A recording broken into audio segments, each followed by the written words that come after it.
Every year, millions journey to churches, cathedrals and shrines, quietly hoping that the ordinary might yield to the extraordinary, though rarely does anyone genuinely anticipate witnessing something miraculous firsthand. St. Margaret's parish, nestled within the lush, tranquil countryside of southern France, was no different. This humble church, centuries old and modest in size, had witnessed generations of faithful parishioners pass through its wooden doors each Sunday, guided by tradition, devotion, or mere habit. Few knew that beneath the charming simplicity of the old chapel lay an ancient history intertwined subtly with whispered legends of miracles long past. Stories faded into gentle folklore, shared in whispers over candle-lit prayers, yet seldom believed fully. Have you ever wondered how your life might shift if the divine shattered your sense of normalcy? What if, during your most routine moment, you were faced with undeniable evidence of a greater power? Such moments compel us to confront the delicate fabric separating belief and certainty. If you enjoy content that helps you grow spiritually, don't forget to like this video, subscribe to our channel, and join our community for more inspiration.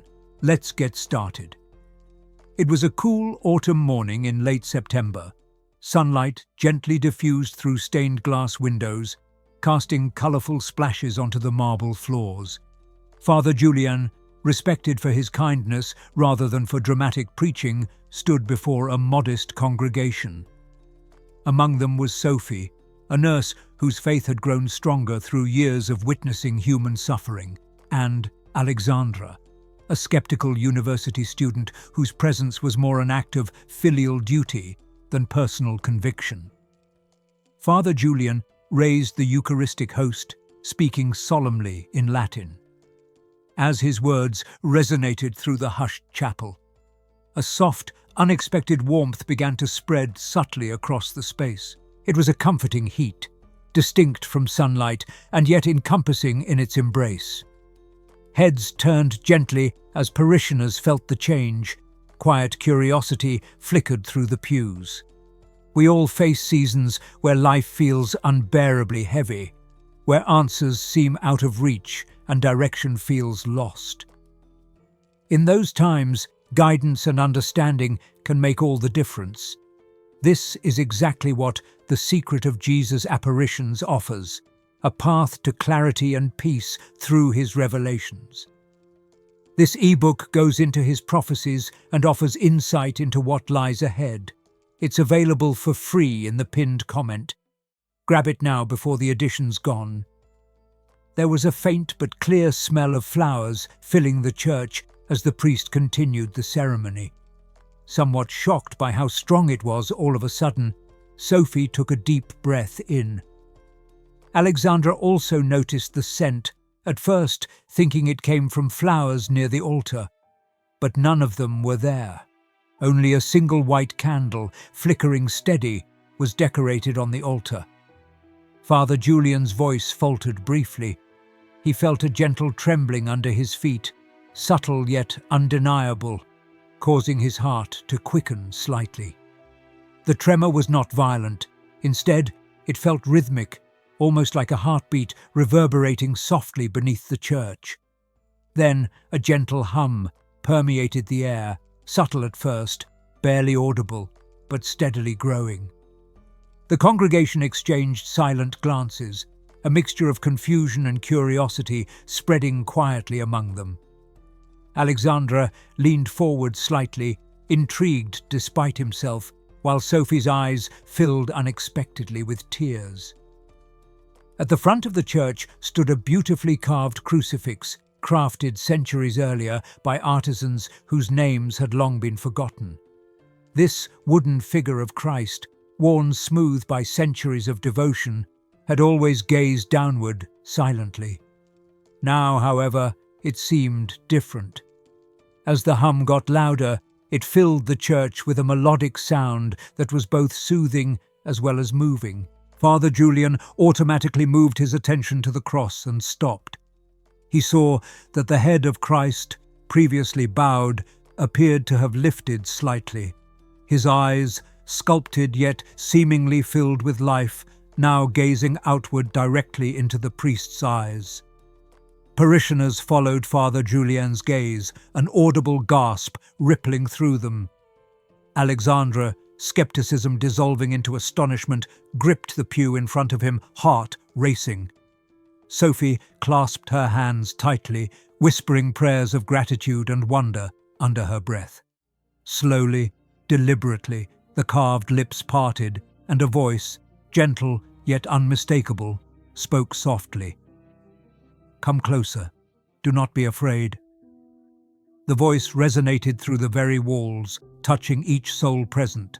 Parishioners sat stunned, silent tears tracing down cheeks, breaths shallow with awe and reverence. Father Julian approached cautiously, heart pounding, yet inexplicably calm. As he drew near, the statue's eyes seemed even more alive, radiating compassion and understanding. "I have always been among you," the voice continued softly, filling the church without overwhelming it. "You have carried my image, yet forgotten my presence. Let today remind you that your faith is never unnoticed, your prayers never unheard." Father Julian fell to his knees, overwhelmed by an unspeakable sense of peace. Sophie, seriously moved, rose from her pew and knelt beside him, tears of relief and joy streaming freely. Alexandra, shaken yet inexplicably moved, felt a shift within him, decades of doubt and skepticism beginning to gently unravel. A comforting silence followed, the church filled now only with gentle sobs, whispered prayers, and quiet breaths. The fragrance of lilies remained strong, the warmth palpable. Gradually, as moments passed, the figure of Christ gently returned to its familiar posture, his eyes softly closing once more, the statue resuming its centuries-old stillness. Sometimes, guidance arrives quietly, just when the soul needs it most. A few copies of the free ebook that has helped so many are still available. Check the pinned comment while they last. Days and weeks later, life around St. Margaret's continued, the extraordinary moment subtly blending into the fabric of ordinary life, yet irrevocably altering each heart that had witnessed it. People there knew for sure that miracles could happen anywhere, even in the most humble places. These miracles would strengthen faith and give gentle confirmation of God's presence. But the impact did not stop there. News of what had transpired at St. Margaret's began to spread beyond the surrounding villages. Word of mouth, passed between travellers, pilgrims, and eventually journalists, carried the account across the region. Some dismissed it as folklore reborn, but others came seeking their own encounter with the divine. Father Julian, though overwhelmed at first by the attention, remained grounded in humility. He avoided interviews and refused to sensationalize the event. When asked, he would merely say, "We were reminded of something we had forgotten, that God does not sleep." Pilgrims began to arrive in small groups. Some carried candles, others photographs of loved ones. Many came burdened with grief or desperation, drawn not by spectacle but by a quiet hope that something holy had brushed the earth and left a trace. Among these was a young woman named Claire. She had lost her sight in an accident 3 years prior and came not seeking to be healed, but simply to pray. Guided to the pews by her brother, she sat in stillness, hands clasped, lips moving silently. During the consecration, as Father Julian raised the host once more, Claire felt warmth bloom behind her closed eyes. A soft pressure, like a gentle hand laid across her forehead, lingered there. Her breath caught. Then light, faint at first, began to emerge in her vision, colours shifting and forming until the shape of the altar appeared before her. She wept without words, overwhelmed not just by what she was regaining, but by the presence she felt so near. She saw again. And she wasn't the only one. testimonies of inexplicable healing and inner transformation quietly accumulated. Yet there was no frenzy, no media swarm, only reverence. Even Alexandra, who had since returned to university, found himself unable to return to his old worldview. He began to study theology alongside his science courses, not to argue, but to understand. The miracle had not simply changed what he believed, it had shifted who he was. Father Julian, now a quieter man than before, spent more time in silence. He often sat alone in the chapel during the week, the soft echoes of the miracle still lingering in his memory. And though the statue of Christ had returned to its previous form every now and then, someone claimed to see a faint glimmer in the eyes, as if they still held the memory of that day. In moments like this, a different perspective can shift everything. If you're seeking more than answers, something that speaks to your heart, you'll find it in the free ebook still available for a short time below. The parish itself changed little on the surface. Same wooden pews, same cracked floor tiles, but the hearts of its people had been stirred awake. The Mass was no longer routine. Each Sunday, as the bells rang, there was anticipation, not for spectacle, but for presence. They had not just witnessed a miracle, they had been reminded of something eternal, that the divine does not require grandeur to manifest. It needs only a heart open enough to notice. And once it is noticed, it never leaves you the same. The seasons passed. Snow fell gently across the village rooftops in winter. Children played in the spring sunshine, and the scent of lavender filled the air in summer. Yet the memory of that morning in September remained evergreen. Paintings were created, poems were written, but no art could capture the stillness, the radiant quiet, the truth of what had taken place. A year later, almost to the day, St. Margaret's held a special Mass, not to commemorate an event, but to give thanks for renewed hearts. Those who had been there sat shoulder to shoulder with newcomers, the story now a silent backdrop to their prayers. That morning, as the Eucharist was lifted once again, the light that entered the chapel through the stained glass seemed somehow fuller, as if creation itself was remembering. A child laughed in the back pew. An elderly man stood unassisted for the first time in years. A stranger wept without knowing why. And in the quiet that followed, it was said the hum returned, so soft it could have been imagined, yet so powerful it silenced every thought. No one would ever be able to explain it, but no one needed to.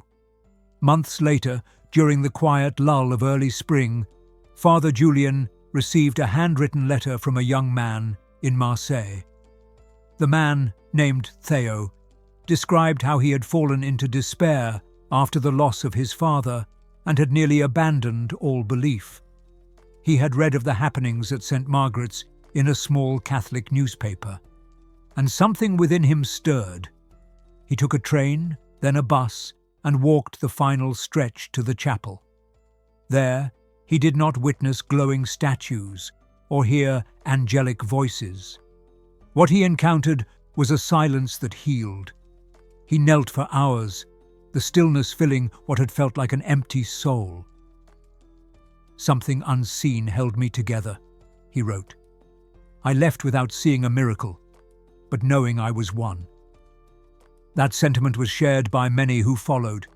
Teachers, widows, veterans, doubters and wanderers. They came not for spectacle, but for stillness. They came not to ask for proof, but to remember something they had once known and lost. In their silence, something began to grow again. In a nearby village, an aging painter named Louis, who had not touched a brush in over a decade, was inspired to return to his studio.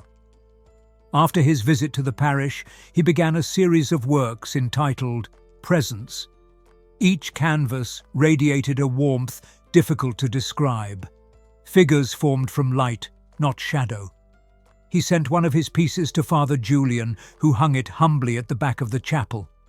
Meanwhile, Sophie, once reserved and private in her expressions of faith, began organizing weekly gatherings in the chapel for those suffering loss. Not counseling sessions, not sermons, just shared presence. They would sit in silence, sometimes cry, sometimes smile, always together. That space became sacred in its simplicity. The peace felt in this chapel doesn't have to stay there. If you're open to it, the same light is being shared through a free e-book, though only a few copies remain. See the pinned comment to receive yours. Alexandre visited often on weekends. He volunteered to help repair the old wooden benches, clean the candle holders, and tend the small garden out back.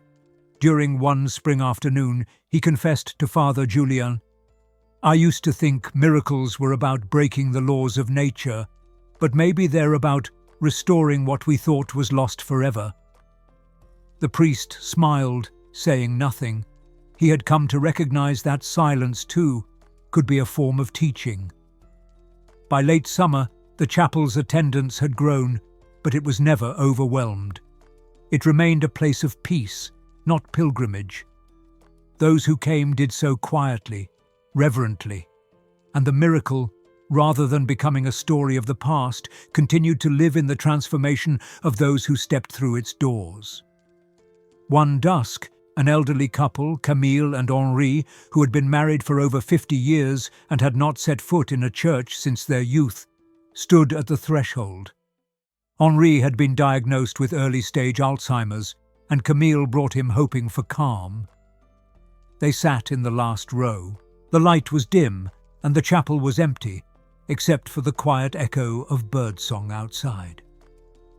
Henri stared at the crucifix. Minutes passed. Then he turned to his wife and whispered, "I remember this place. We used to sing here when we were young." Camille squeezed his hand, her eyes filling.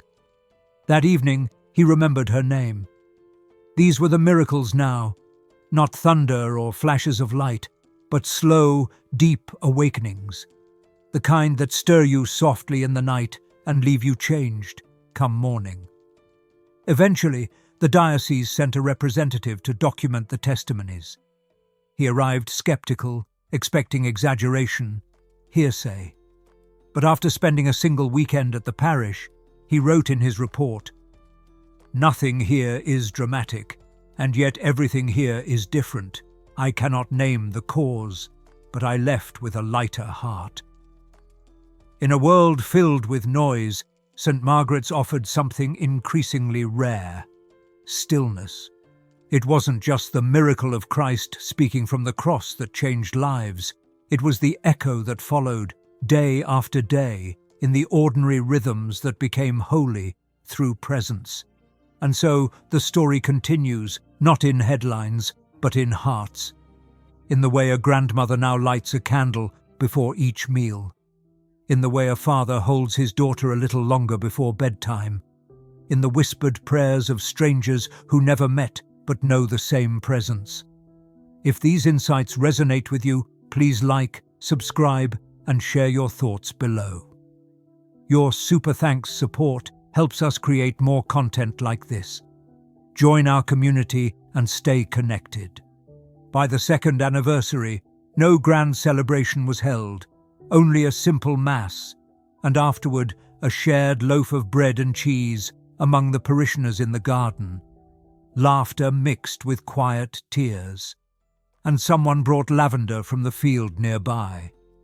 Father Julien sat at the edge, watching, his heart full, his spirit quiet. He understood then, perhaps more clearly than ever, the miracle wasn't confined to the statue. The true miracle was the way love returned to life through remembrance,